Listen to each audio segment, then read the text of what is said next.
ರಾತ್ರಿ ಮಲಗಕ್ಕೆ ಮುಂಚೆ ಅವರ ಮಕ್ಕಳ ತಲೆ ಮೇಲೆ ಕೈ ಇಟ್ಟು ಪ್ರಾರ್ಥನೆ ಮಾಡುವರು. ಅವರ ಪ್ರಾರ್ಥನೆ ಏನು ಗೊತ್ತಾ?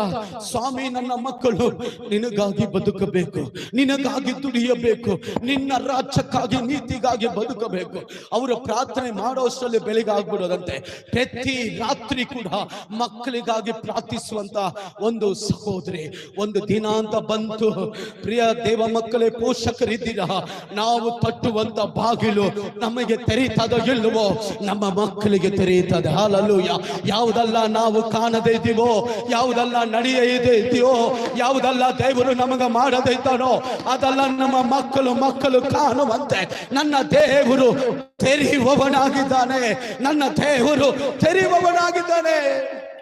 ಹಾಲೆಲೂಯ. ತಟ್ಟೋದನ್ನ ಬಿಡಬೇಡ. ನಾನು ಹೇಳ್ತಾರೆ ಇದನ್ನೆಲ್ಲ ಹೇಳ್ತಿರೋದು, ಪ್ರಾರ್ಥನೆ ಬಿಡಬೇಡ.